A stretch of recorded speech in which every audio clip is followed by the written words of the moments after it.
As usual, I'm waiting for it to come through. I guess here we go. Well, I'm Catherine Corelli, singer-songwriter, painter, and writer. And today I'm doing my regular Wednesday live stream. It's a chit-chat live stream, so I'm just sitting here and chatting to people, whoever will show up. Of course, I'm hoping to see my regular subscribers, whom I greatly appreciate. But every week I never know. Some people show up, some people don't show up.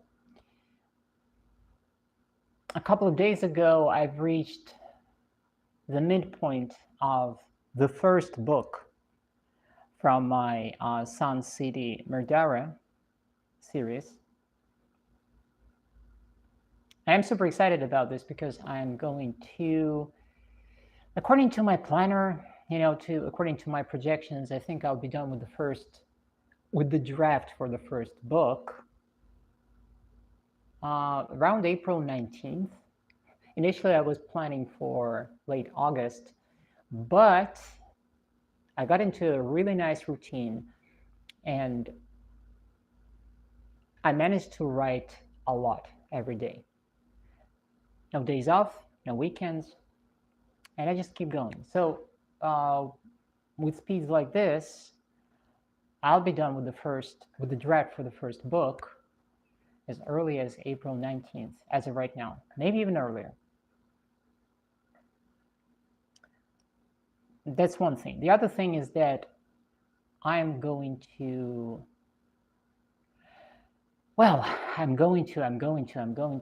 about I'm going to all the time.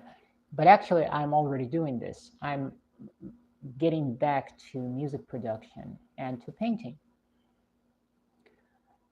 It's not that I stopped doing music production, I stopped working on my singles for the Sun City album, or that I stopped painting. It's just that this winter, because I picked up this new activity and I started writing and I went into it for real, it kind of threw me off balance. And for a long while, I wasn't able to kind of settle in this new schedule. But now that I feel settled, now that I'm able to write and be a little bit ahead of my schedule, I'm starting to bring back into the mix. I'm starting to bring back other things like painting and like music production. I think that most likely this month and looking into the next month, I'll be spending more time working on music, but I won't be working at one single at a time. Most likely I'll be working on whatever remains of the Sun City album. And then I will schedule up those releases so that they drop once a month. But I think I'll do all the writing at once. Then I'll do all the guitar recording at once. Then I'll get into mixing. Well, also the vocals, I'll have to write all the lyrics, but I'll do it in one big motion. I think it's going to be just logistically a lot more productive. Hello to you, Kalsik Narayanan. How are you doing? Gosh, I'm so excited about spring. It's sunshine outside and it is, 49 degrees Fahrenheit. Yesterday, it was 19 degrees centigrade. 19 degrees. You British? No. You didn't? No, I'm not British. Do I sound British? I'm just curious. No, I'm not British. 13 people are watching. Welcome, guys. Hi to you, Josh Allen Prod. Josh Allen Prod. Oh, whoa, nice. Check Misha Asinsky. Nice chick. Kind of find it hilarious how some men are, but whatever. I don't want to go there. Hi to you. Hi to you. In your walls. I'm in your walls. Said hi. Hi to you. What are you up to, guys? Do you have guns with you? Why would I need them with me?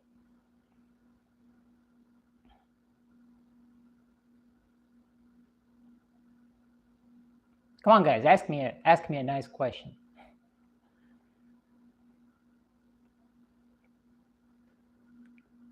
23 people are watching. Wonderful. Josh Allen asks, can you make art? Well, it just happens so that I am an artist. And you can check my channel. I'm a singer-songwriter, producer, music producer. I'm an oil painter. I'm a writer. So check out my content. You're welcome. You can look up Catherine Corelli on Google or anywhere else, and you can hear my music, or you can explore it on my channel if you like to. You can check out my paintings in my art store.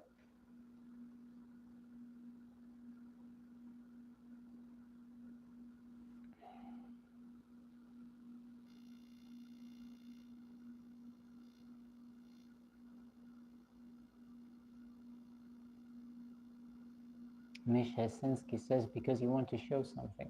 What do you mean?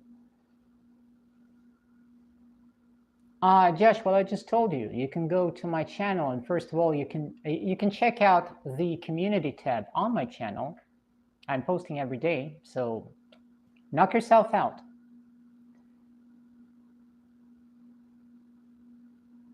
Do you like talking conspiracies? No, I don't like talking conspiracies. I like talking facts.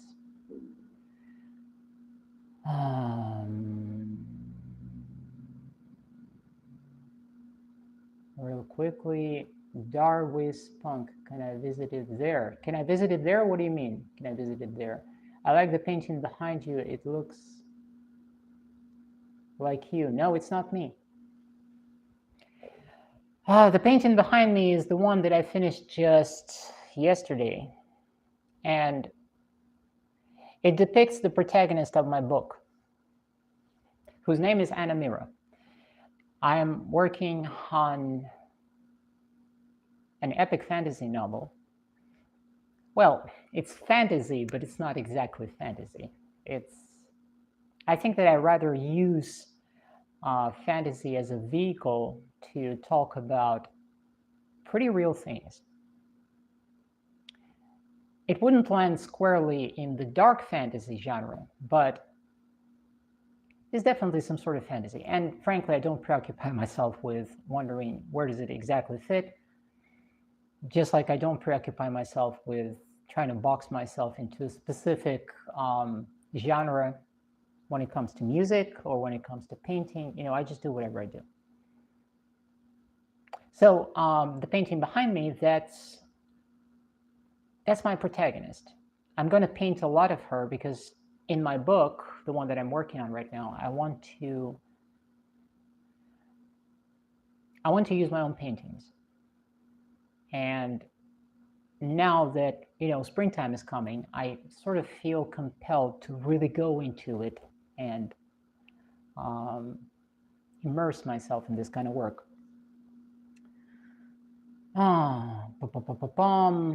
Josh Allen, I'm broke. Well, I'm sorry to hear that. Logan Thompson says, hi to you, Logan. How are you doing? Where are you guys from? We had 19 degrees centigrade yesterday. Spring is definitely coming. And there's going to be another day about a week from now when it's going to be about 20. Oh, Josh Allen, you're from New York. Wonderful. How's it going in New York? Is it still cold out there? I know that you guys were getting lots of snow and things like this recently. North Carolina says bleu. Oh, I thought you were French because bleu. But then I realized that that's not how you spell bleu. Poured on with snow. Oh gosh. We had a little bit of this, and actually by now where I am, it already melted in just the past 2 days. Yesterday was above zero temperatures, and yesterday it was definitely very warm. And the day before that, and it already started melting, and it's melting today. So it's like, finally, we're above freezing temperatures. Is spring coming to North Carolina?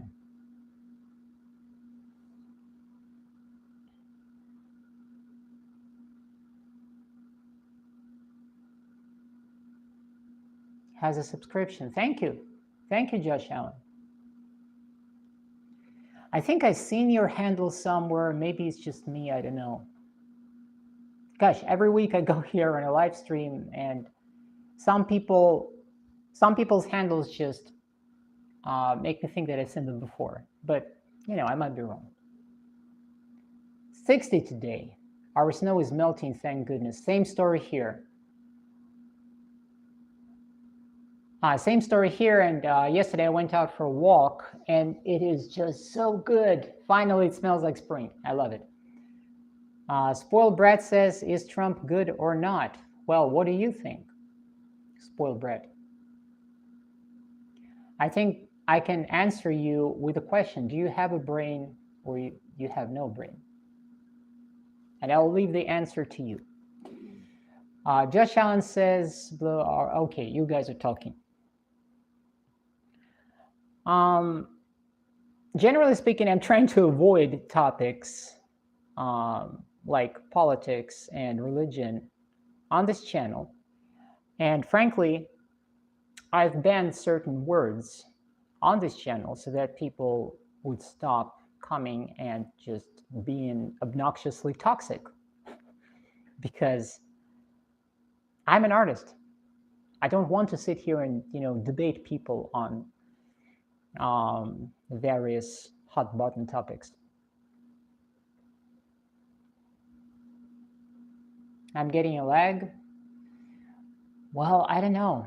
I mean, I can't tell you if it's anything on your end or it's on my end. Can't tell you.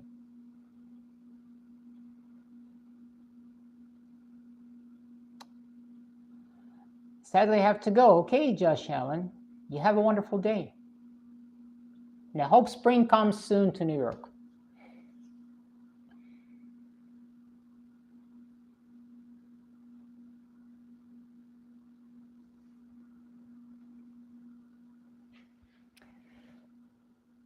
Just like I usually say nowadays on my live streams, on my Wednesday live streams, if you want to become a beta reader of my book, you can reach out to me through my email, or you can just leave me a comment somewhere on this channel and ask for a PDF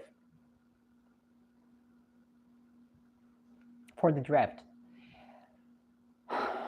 As I said in the beginning of this live stream, I just got through the midpoint of the first book. And I think I'll be done with the draft by April 19th. Then I'll have to do some editing and I'll have to read it through myself and, figure out a lot of things. And I think that I will be self-publishing most likely, because I was talking about this to an old friend of mine, and I think that the situation with book publishing is approximately as complicated as the music industry, because with the music industry you have the labels, and then you have self-publishing, and I've been independent for all of my adult life, and I think I'll remain independent. I know that there are some people older than me and my age who obsess over the idea of that they necessarily and absolutely have to be signed to a label to make it in the industry and all this, and a lot of them don't understand the realities of this industry. So, I gotta say that I feel pretty comfortable being independent as far as music. I intend to remain independent when it comes to my art, to my painting, and I think it would be reasonable for me to stay independent with, my books. I want to tell stories exactly the way that I want to tell them. So I think I'm bound to self-publish. That's all that I'm trying to say here. 3 people watching, 2 likes. Thank you for the likes, guys. I appreciate this.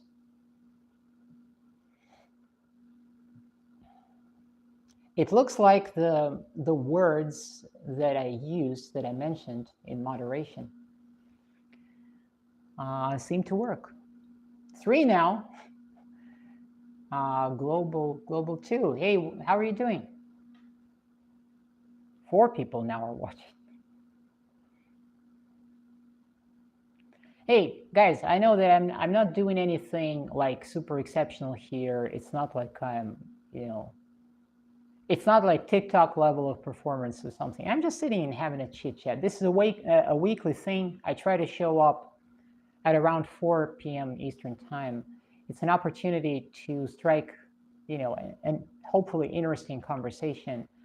It's an opportunity for people to discover my channel. And, for me to answer questions if you have any. Wonderful. And you, and Dusan Krnjevic sends a heart. Hello to you. Originally, I'm from Russia. I'm Russian. I live in Kentucky, United States nowadays. Which I don't think it's going to be. I'm not going to stay here. I have other plans, and I want to move elsewhere. But, life is a journey. Did you paint that in the background, and is it a self-portrait? Yes, I just finished this painting yesterday. No, it is not a self-portrait. I'm a singer-songwriter, and I'm a painter and a writer nowadays. You can check out my artwork. First of all, on my channel, I do paint through videos, and on my community tab, I post my work also. And I have an art store. You can check out my art store, and a lot of my paintings, if not all of them, are actually available for purchase. Sergei Yesenin, says Tuzan Krzyzewicz. Sergei Yesenin, oh yeah. Sergei Yesenin is a wonderful Russian poet. I have to say, though, that there are others that I admire. Anna Akhmatova, Marina Tsvetaeva, Boris Pasternak, Alexander Blok. There is a lot of that going on. Where and why? Where and why? What do you mean, where and why? Where and why? What, you mean, where do I want to move? I think I want to move back to Europe.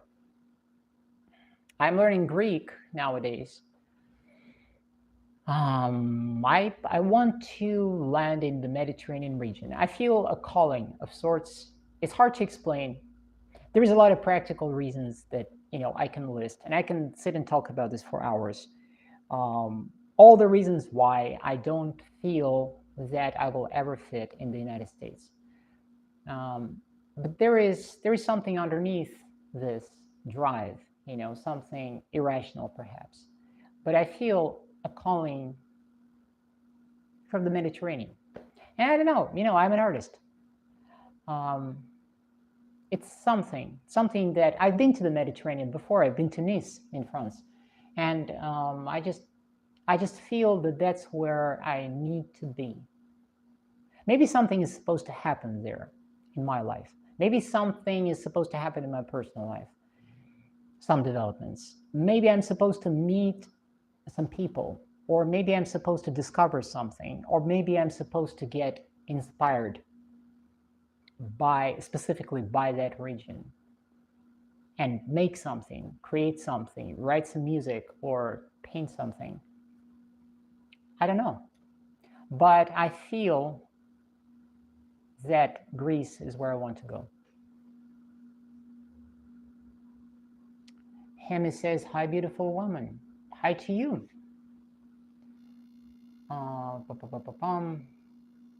And what era of poetry, though? Well, this is the so-called Silver Age of Russian poetry, of Russian literature. When I was a teenager, I was completely enamored with exactly this age, the Silver Age of Russian literature and poetry, mostly. That's what interested me predominantly. It's the early 20th century, before the October Revolution. Italy has homes you can get dirt cheap if you renovate them. I know. I was actually reading about this the other day. I don't know. I'm thinking about this. But most definitely, I want to get somewhere there. Don't say that you fit in here in the Midwest. Crete. Yeah, Crete is a very good option, by the way. Very stunningly attractive woman, says Global. Thank you. Thank you very much. 1835 era. Classicism, I guess, at least in Russian and European art and literature, as far as I remember, it was classicism, actually. 1835, that's after the Napoleonic Wars. So, yeah, well, I wouldn't say that I'm a huge fan. I like Impressionists. I love the turmoil. It was a very difficult time and a crazy time. I mean, the beginning of the 20th century. Equally, today is very crazy. But those difficult times, they forged some very interesting art, I think. And I'm just drawn towards that, toward the late 19th century, early 20th century, and frankly, a lot of the 20th century itself.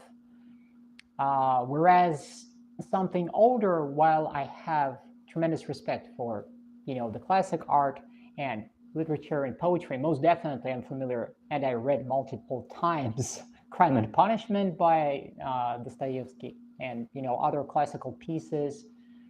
I read Charles Dickens and Mark Twain. Mark Twain, one of my favorite writers, and a lot of Russian classical writers. I have tremendous respect for them, but if there is something that I like to read, I like the kind of level of experimentation which was going on in the early 20th century. Mayakovsky, I wouldn't say that I'm a huge fan of his poetry necessarily, but his innovative approach to poetry, that's something that appeals to me a lot. Let's see.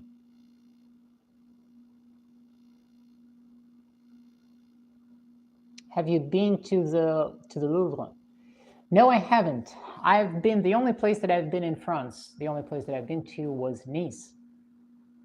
I didn't have the time or the opportunity to travel to Paris or elsewhere. I'd like to travel around and explore not only Côte d'Azur and, southern France, Provence, but I'd like to travel throughout France. I'd like to go and see Normandy. I'd like to go, and see Paris for myself, as well as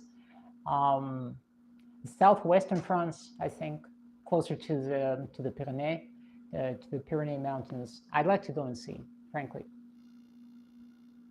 And the end of the Bolshevik era. Oh, Mr. Wren. Mr. Wren, hello. I'm so glad to see you. Hey, Kat, I'm in the background. Hope you're doing well. I just have work going on at the moment and figured I would pop in for a moment. Thank you very much. Thank you very much, Mr. N. I'm always very happy to see you on my streams, frankly. The end of the Bolshevik era. You mean the 90s? The wild 90s in modern Russian history. I have a love-hate relationship with that time, with the crazy 90s. I mean the 1990s, because I was a teenager during that time. In 1991, I was 12 years old, and it was a very dark time. But simultaneously, a lot of things that I've experienced for the first time in my life happened exactly then. So, as an adult, I know a lot more now. But in my memory, I hold a lot of exciting things, a lot of exciting experiences. I guess it's always kind of complicated, when you look back and when you realize if you spent your time actually investigating and seeking out difficult truths, and you go through life and you look here and there and you change and you grow, and then you look back and it's sort of like, well, I wouldn't really want to go to that time, because it was crazy. It was really crazy. And there was a lot of suffering, a lot of darkness. I wouldn't want to relive those experiences. But there is also something to it. And that part, I think, is because, well, I was a teenager at the time. I was naive. I can't bring back the sort of naivete that I had back then. You know what I mean? You're very entrepreneurial, I would say, God-given talents. I hope you pursue them to their end and find satisfaction and purpose. I do have both satisfaction and purpose, and I wouldn't say that these are talents. I'm just at it for a very long time. I've been doing something artistic. I've been doing music all of my life. I've been doing graphic art also, kind of on the back burner, all of my life. A lot of it is just hard work. Thank you. Nice eyes, says Danish Ansigamone. Thank you. The Fields Museum in Chirac is cool. I like to see it. Chirac, I mean, we're probably still talking about France, right? About France. What province is it?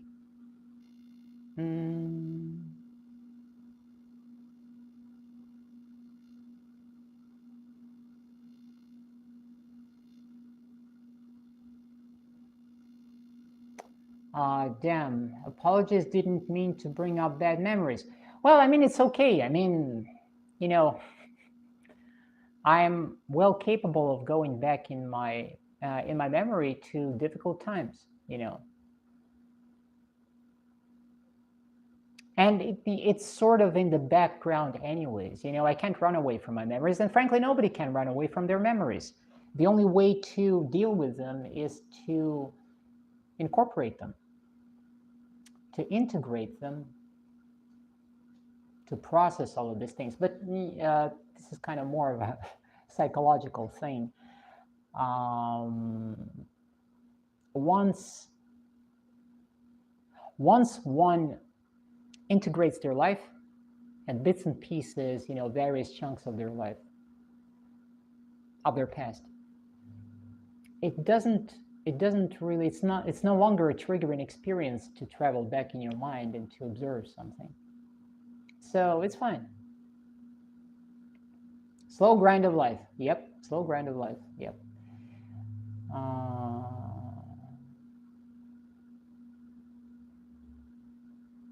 Chirac is Chicago. I didn't know. I have no idea. It's a war zone.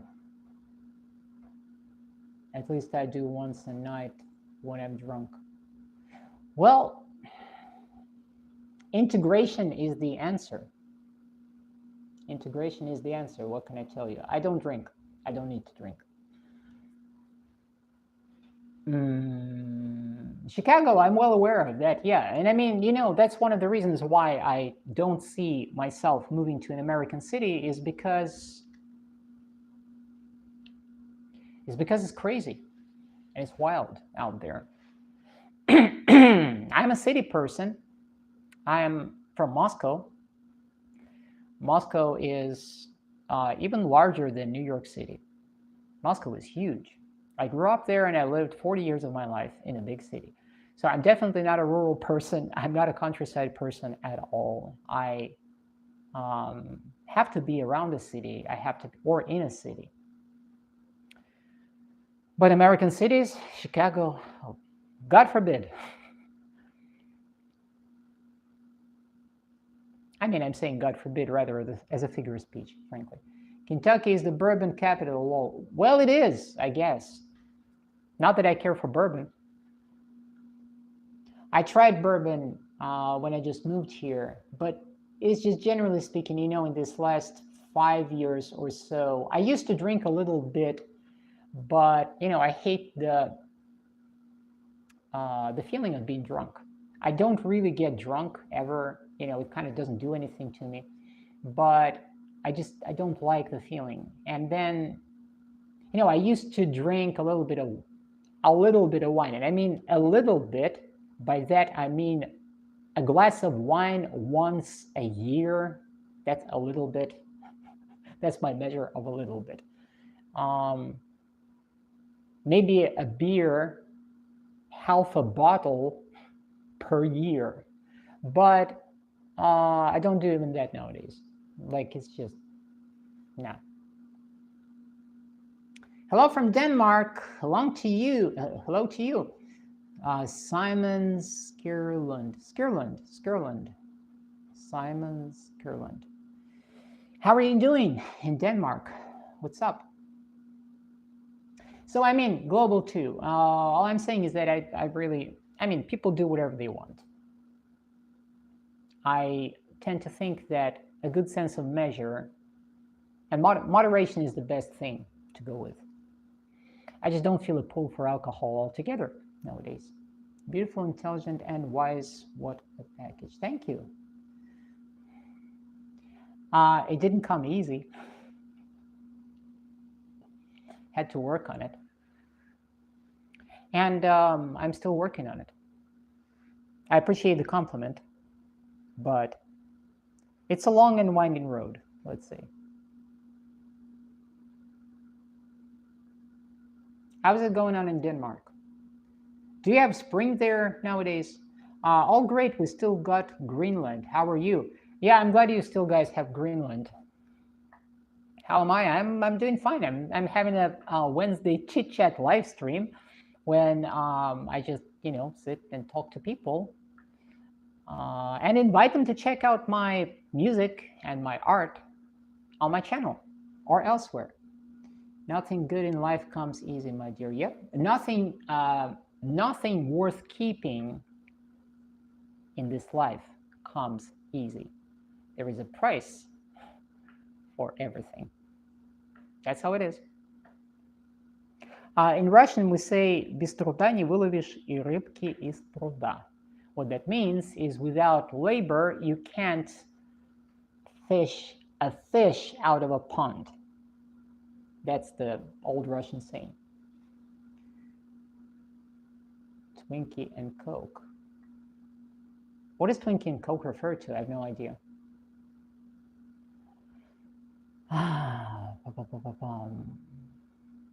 Where are you from? I'm Russian. I'm living in the United States nowadays. It just happened so that I immigrated 7 years ago. And I don't intend on staying here.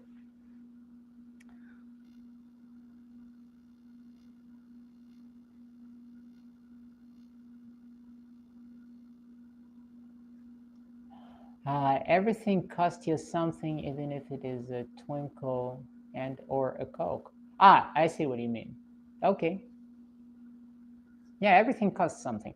And I think it's, there's nothing wrong with this. It's just how life is.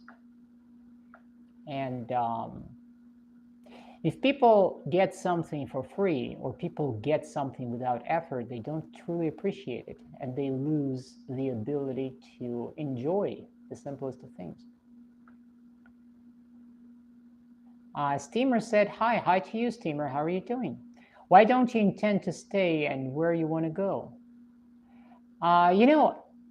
Simon, after 7 years in the United States, I just figured that it's not exactly my thing. And besides, guess that I'm just, maybe it's because I'm an artist. I don't know. Maybe it's because I'm nomadic by nature. I feel that I have to be around the Mediterranean, you know. It's hard to explain. I need to go there. I need to go there and, first of all, countryside, small town America is not my thing. I'm a big city person. I've always been a big city person. I'm from Moscow. Um, you can argue, you can say, well, you're spoiled and all of this and blah, blah, blah. Sure. Moscow is a big city. And as a Muscovite, I'm probably spoiled, because we don't have the levels of crime that American cities have. I was contemplating, when I just got here to rural Kentucky, I thought, well, maybe I should move to Nashville, natural thought process. I thought, well, I'm a musician, then maybe I should move to Nashville. And then I looked at the pricing, and then I looked at the lack of infrastructure, because in my mind, as a person coming from Moscow, like I'm looking at Nashville, they don't even have metro. To me, that's crazy. How can you not have metro? What do you mean you don't have public transportation? That's insane. You know what I mean? What do you mean you're supposed to have a car? Because if you don't have a car, you can't get around. I come from a different part of the world, and I'm just looking at all of this, and then there are other factors. I'm looking at the state of the economy. I'm looking at the political class, and I don't want to go in depth into these topics, but I've changed a lot in the past 7 years, and I used to be a very naive person. I've educated myself in these matters, and perhaps I know a little too much. It's extremely disturbing, and I don't have any faith in the system. Zero. So I'm at a point where I just want to go where I want to go. I want to do what I want to do, and I don't have any illusions, So I just feel that I want to go and be somewhere around the Mediterranean, and I'm learning Greek nowadays. Greece is a country with a vast and ancient history, and that appeals to me, plus it's close to other countries out there, and it's different. I don't want to rag on Americans. I don't want to go into the whole thing of that. No, I don't want to offend anybody, but there are things that sit with you, and then there are things that don't sit with you. And I think that a lot of those things we discover as we go through life. That's just how it is. You can't know until you experience something. That's just what it is. I hope I answered your question somewhat. Unless it is a piece of your soul. Vagabond at heart, wisdom. How many languages do you speak? Are you a polyglot? I wouldn't say that I'm a polyglot. I definitely speak Russian. That's my mother's tongue.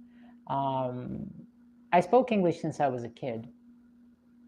I speak some French, but it's getting rusty because I didn't have any practice in a long while. I wish I had, but in order to have practice, I need a reason. I don't speak just for no reason. So unfortunately, I had a friend of mine from Belgium, and we used to have conversations and chit chats and all of this, and she spoke French, but she died. She died a couple of years ago, and I had a reason to practice my French because we talked, and now she's gone. So that was pretty difficult.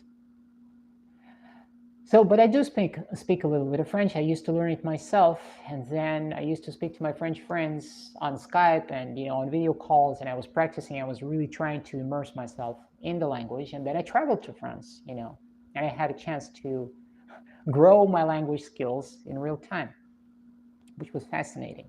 So it's English, Russian, a little bit of French, and now I'm learning Greek. But I think Greek to me is pretty mind-boggling. Greek is difficult. It reminds me somewhat of Russian in some regards. It's very different from English, completely different mindset, I think.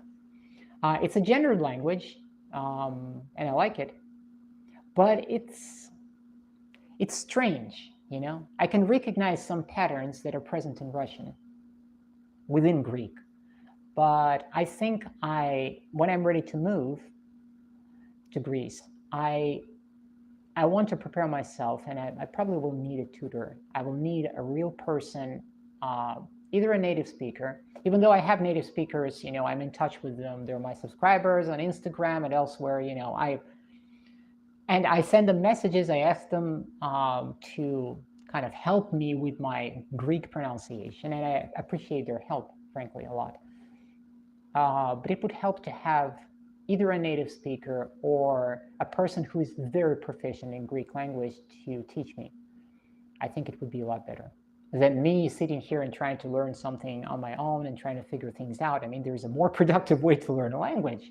But when I move to Greece, I want to be able to express myself, you know, even on a simple level. I want to be able to speak some basic Greek. I hate the idea of coming to Greece and speaking English all the time. There is a Greek language, you know. I'm here in the United States. I speak English. You know, I don't speak Spanish. Didn't learn Spanish, but you know, I'm able to express myself. But I'm Russian, and when I go to Russia, I speak Russian.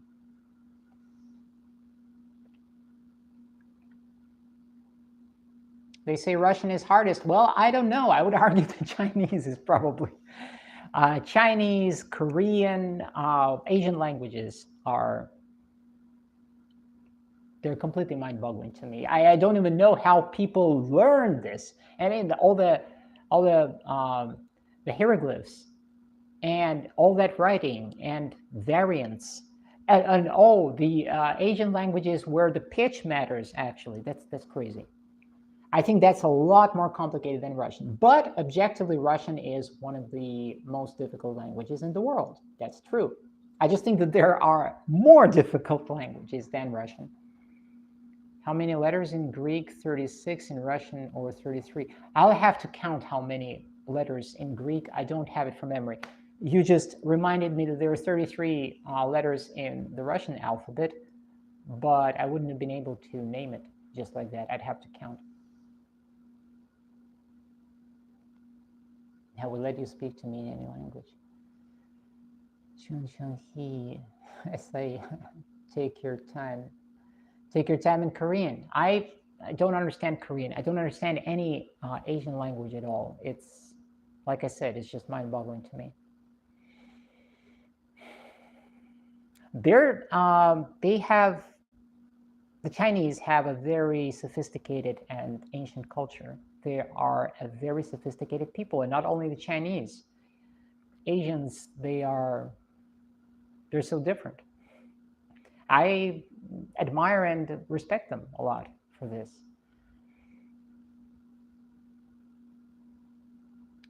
Six likes. Thank you guys for your likes. Yes, they do think in centuries. It's a different mindset, and frankly, I don't know. Sometimes when I'm thinking of large geopolitical things, I'm looking at the behavior of the Western elites, and I just think, gosh, it's so stupid. It's so stupid because it appears that the West thinks in years, maybe, whereas the East thinks they think in decades, they think in centuries. It's a completely different approach to life, to history, to everything. And frankly, I think that the West could learn a lot from the East if it wanted to, if it wasn't so arrogant. I'm not talking about individual people, I'm talking about as a whole, as a civilization.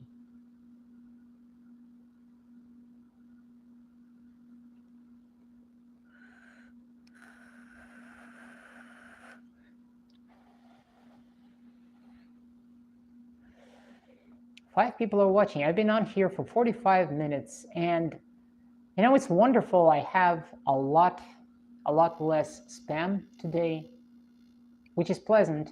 I think this is because I have Mr. N in the background, who is probably banning a lot of the more unpleasant individuals.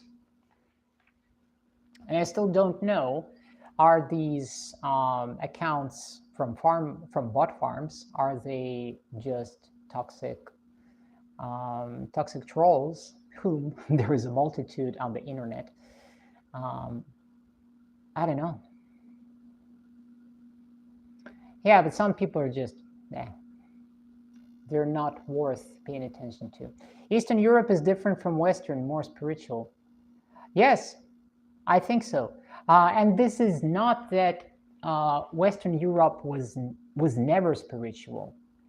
I was doing some research lately, and well, frankly, throughout my life, I've been doing a lot of research. I've been exposed to things as a little kid. I was exposed to things like Irish sagas, for example, and some of the pagan beliefs that European cultures used to have in the pre-Christian era. And I do know for a fact that Europeans, and I mean the native European beliefs, there is a native European spirituality that still lingers. But unfortunately, the advent of the Roman conquest of the European people, and then the subsequent advent of Christianity scorched Europe. And I think that those two things, the Roman conquest and the advent of Christianity, wiped out a lot of the native European spirituality. But and simultaneously, Eastern Europe, if we're talking about like further up northeast, right? Southwestern Russia wasn't conquered by the Romans, so it wasn't subjected to the same level of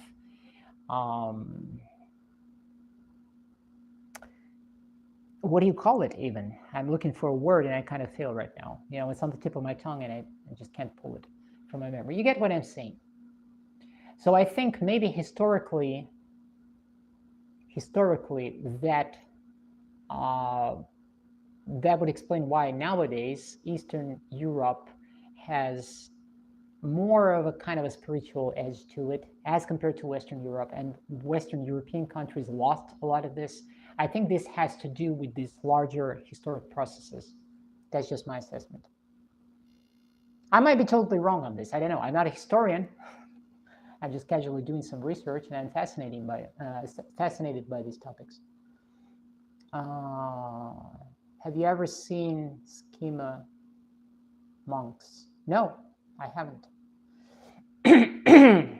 What are they like? I like Irish history, similar to our ancient Slavic heritage. Yes, Celtic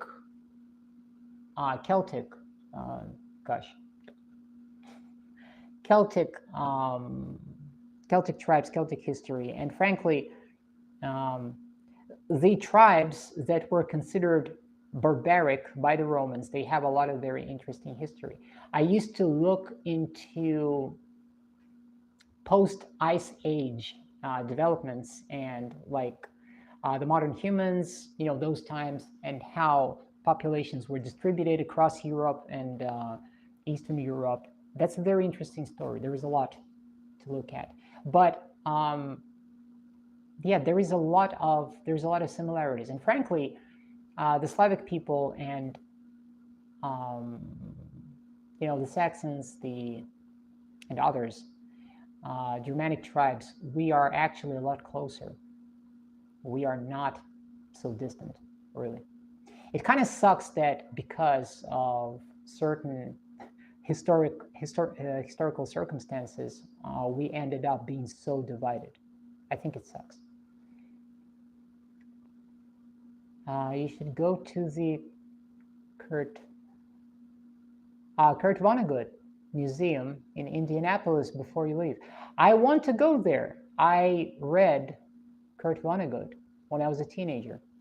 I like to see, frankly.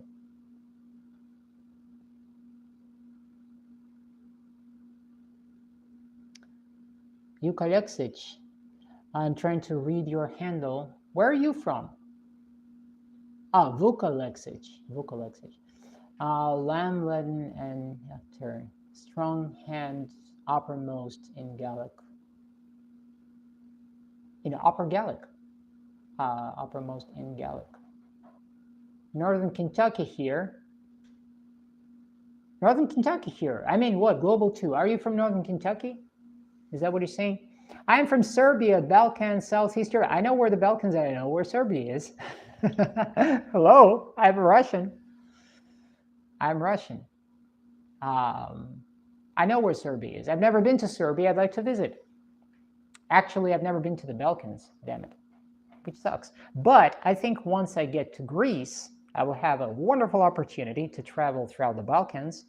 Actually, a vocal professor from my music academy immigrated to, Serbia probably. She lives in Serbia. And I know that she's there. We talked about 5 years ago, and we're in touch on social media. And she was inviting me to come visit. I'd like to come see her. I like the erratic nature of Japanese rainforests. Erratic nature of Japanese rainforests. Do they have rainforests, really? I don't think it's... I'm not that familiar with Japanese, just with their, with their landscapes. Other side of the eastern coast of Italy and northwest of Greece. Other side of the eastern coast of Italy and northwest of Greece. Yep. The Balkans is another interesting place. They also call it the powder keg of Europe. Japan is known as the land of gold. Strolling street. I like the erratic nature. What do you mean erratic nature? Erratic nature of Japanese rainforests. That sounds mysterious. Jimmy says, not rainforests, it's a forest with rains, Jimmy says. Yeah, I don't know. I know that there are rainforests in South America. The Amazon rainforest, for example. Would the powder keg be because the Chechens? Global 2, I think you're a little confused. Chechens are in the Caucasus Mountains. They're not in the Balkans, just saying. Akash, hello to you. How are you doing?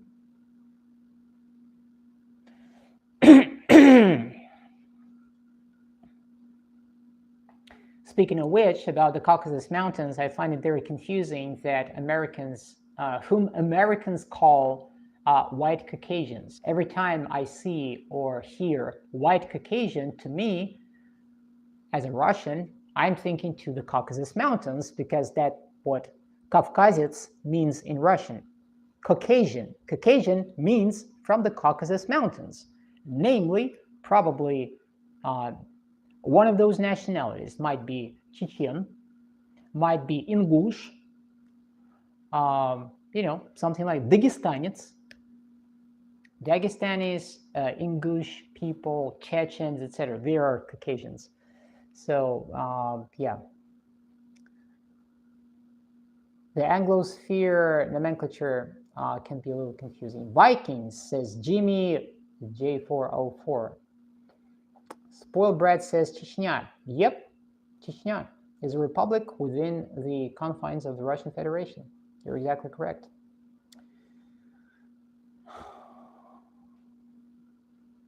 You should come. You are welcome. We have Vinca Museum. Vinca, do I pronounce that correctly? Museum, oldest city in Europe, 6th BC, near the Danube River, near Dunay. I like to come. I actually came across this recently. I don't remember, was it a YouTube short or was it some documentary that I was watching on the oldest cities in history? And I think I came across this. It rings a bell. Vinça. Vinça, I think that's how it's pronounced. I like to come. I love stuff like this. I love to look into ancient history, and it kind of fascinates me, really.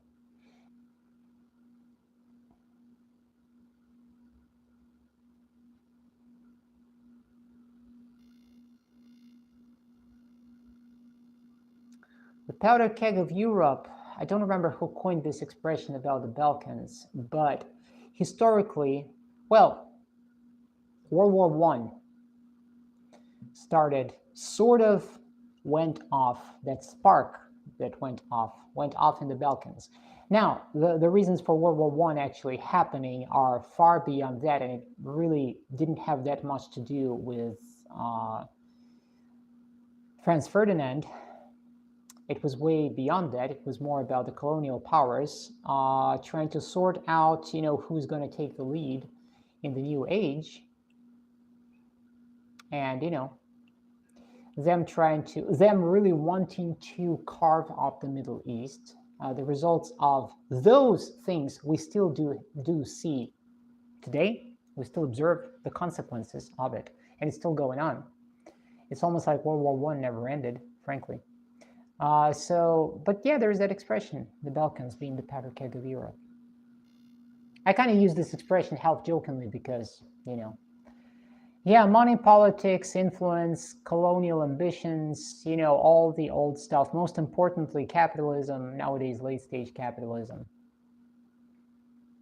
So it's all the same stuff. There's just more of it today. There are just different technologies. And nowadays we have the internet, and we can see things in real time. That's the only difference. Yeah, East India Trading Company, yeah. To those who don't know, actually, an interesting chapter of Western history and Asian history are the Opium Wars waged by Great Britain in China. Very interesting thing to look into. Frankly, I was horrified when I dug into that.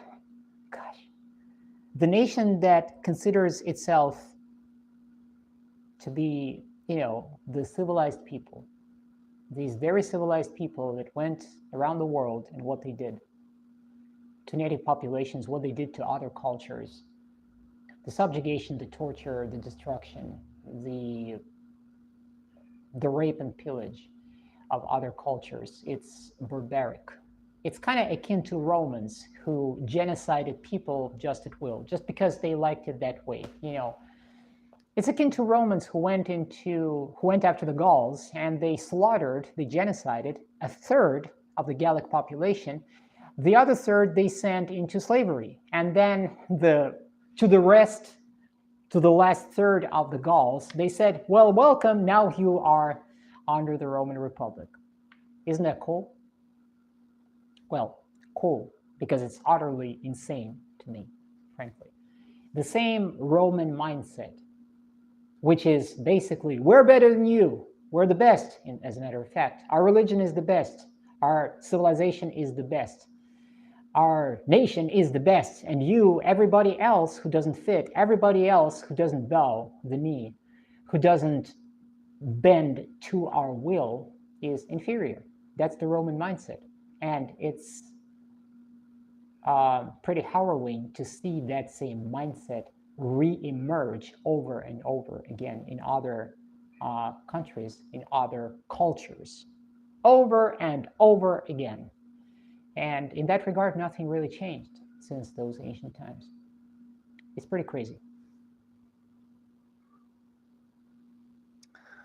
Boris Matasevich says, are you crazy, lady? No, I'm not crazy.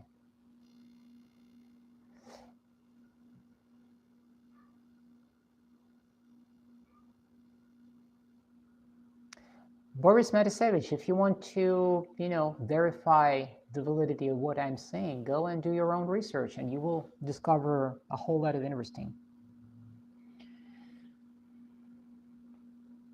It's going to be unpleasant. It's going to be very unpleasant because, that's one thing that I've discovered on my path as an artist and as a human being. If you truly want to grow, if you truly look honestly for the truth, it's going to be painful, it's going to be nasty, it's going to be traumatizing a lot of the times. It's going to be traumatizing. You're gonna feel very lonely at some point. And perhaps the most challenging, most difficult part is trying to reconcile all of that within yourself and getting yourself off of that edge. Because if you fall into that edge, you're falling into nihilism.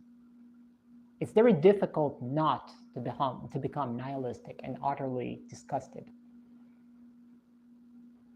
It's very difficult to retain faith, not faith in humanity necessarily, but it's very difficult to reconcile all of this and develop a realistic and yet a humanistic outlook for life and people.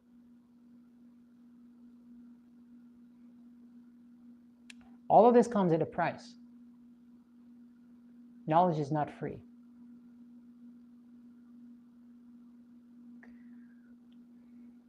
How often? That's likely. Big fish eat small fish. Well, Boris Metasevich, I think that you feel comfortable talking like this because you haven't been eaten by a big fish. Wait until a big fish eats you. How are you going to feel about it? A lot of couch-dwelling people who sit there and think they know better and think they somehow have the higher moral ground, or that they are protected. They have a similar mindset. And what oftentimes go alongside this mindset is, people turn a blind eye and they think, well, it doesn't concern me really. Or they shelter themselves with a belief system, a religious belief system, or a political belief system, which enables them to turn a blind eye and not to notice and not to witness, and never to go there, never contemplate. But then when something happens, which usually happens, one way or the other, something happens. And then the same people who used to write it off as, well, that's just life. The big fish eats the small fish, and that's normal. All of those people, when they become the small fish, all of a sudden, their views change. Just saying. I meant to say, how often are you on live and what days? On Wednesdays. Nowadays it's Wednesdays, and roughly around 4 p.m. Eastern time. Sometimes I'm on time and sometimes I'm a little late.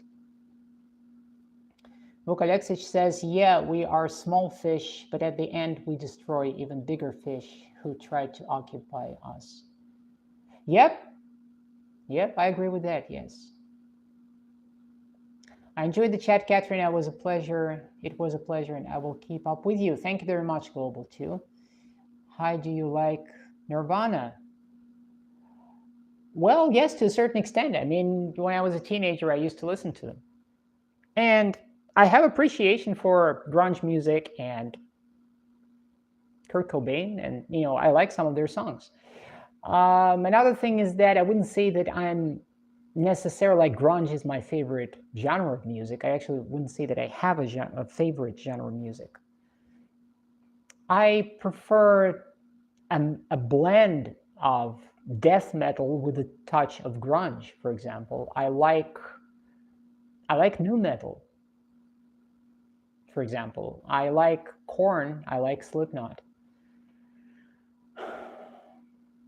Mostly something like their Iowa album from the early 2000s, or like the self-titled album. I like stuff like this.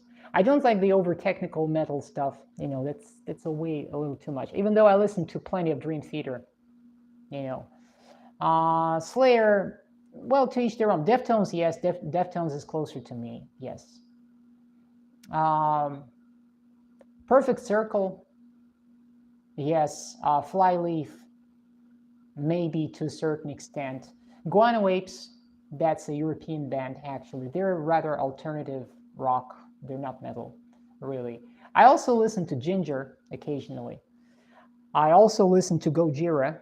I listen sometimes, but I can't listen to a lot of it. But I really admire Meshuggah, in limited quantities. Soulfly, yes. Yes, absolutely, Soulfly. But, I sort of limit the amount of music that I listen to because I write a lot of music. And so, because I write a lot of music and I have an extensive catalog over the years, I spend a lot of time producing, writing, producing, recording, and all of this. And when you have your own music playing in your mind half the time, you can't absorb a lot of music from the outside. You know what I mean? Hippie Sabotage, Black Label Society. Another band that I like nowadays is Sleep Token. I like their approach and I vibe with them. I like them.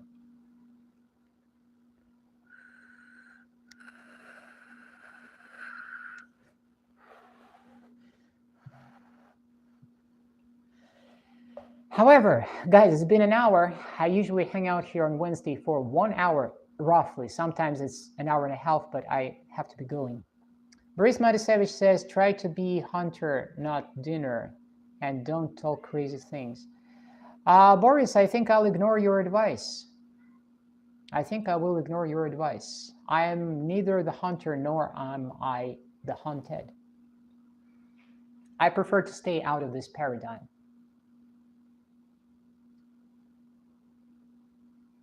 Don't talk crazy things. Boris, I would advise you to think critically, to engage more in critical thinking.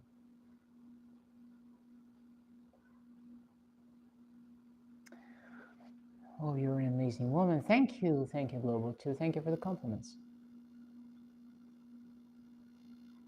Okay, guys, with this being said, thank you very much, everybody, for attending my live stream. I really appreciate it. If you subscribe to my channel, thank you. If you haven't subscribed, I invite you to subscribe and check out my content.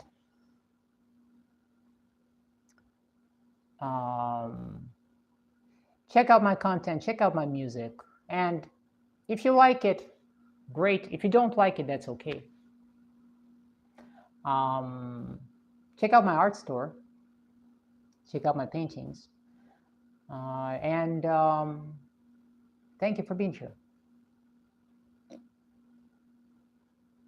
So guys, with that being said, until next Wednesday at 4 p.m. Eastern Time, you have yourself a wonderful day, time of the day. And, spring is coming soon. Sun is coming back.